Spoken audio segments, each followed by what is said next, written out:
ఈరోజు మా గురువు గారైన గురువు గారు సత్యవెంకట సుబ్బయ్య గారి 26వ ఆరాధన సందర్భంగా ఇక్కడ విచ్చేసిన పెద్దలందరికీ, గురువులందరికీ, నా ఆత్మ బంధువులందరికీ నమస్కారం.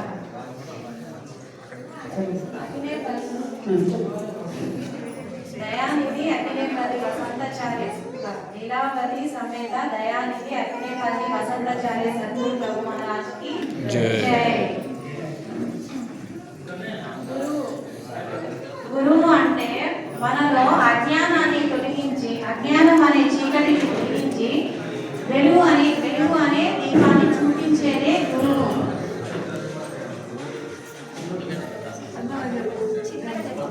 टेंशन कर मत. శతకోటి నా వందనాలు.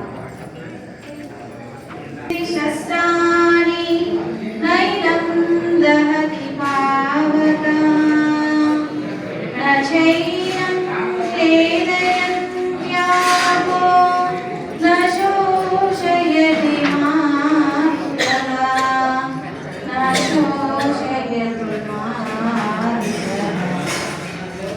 ఆత్మను ఏ ఆయుధం ముక్కలు చేయజాలరు, అగ్ని దానిని కాల్చజాలరు, నీరు దానిని తడపలేదు, గాలి చలింపజేయలేదు.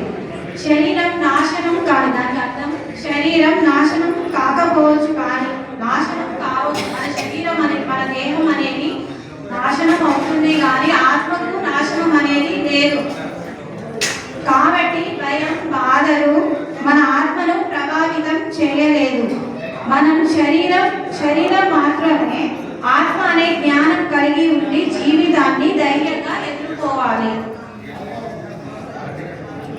జాతస్య హి ధ్రువో మృత్యు ధ్రువం జన్మమృతస్య చ తస్మాత్ పరిహాయేన తత్వం శోచితుమర్హసి తత్వం శోచితుమర్హసి.